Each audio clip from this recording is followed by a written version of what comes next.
कुछ खबरें खेल के मैदान से आपको बताएं। पाकिस्तानी बॉक्सर उस्मान वजीर ने अपने 13वें इंटरनेशनल फाइट भी जीत ली। बांकॉक में होने वाले फाइट में उस्मान वजीर ने शानदार बेंजिंग का मुजाहिरा करते हुए थाईलैंड के बॉक्सर को तीसरे राउंड में ढेर कर दिया और नॉकआउट के जरिए ये मुकाबला जीत लिया। उस्मान वजीर अपने तमाम 13 इंटरनेशनल फाइट्स जीतकर काबिले शिकस्त हैं।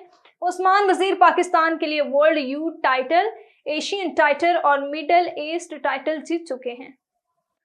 चीन की कौमी बास्केटबॉल टीम के खिलाड़ी ज़ांग जिव अपने लंबे कद और महारत की वजह से लोगों की तवज्जो का मरकज बन गई। गैर मिल्की मीडिया रिपोर्ट के मुताबिक 17 साला ज़ांग जिव का कद 7 फुट 13 इंच है। उन्होंने ख़वातीन के अंडर 18 एशियाई कप में अपने कद और महारत की वजह से बहुत तेज़ी से मकबूलियत हासिल की। आईसीसी T20 वर्ल्ड कप के दूसरे सेमीफाइनल में भारत ने दिफाई चैंपियन इंग्लैंड को 68 रन से शिकस्त देकर फाइनल के लिए क्वालिफाई कर लिया।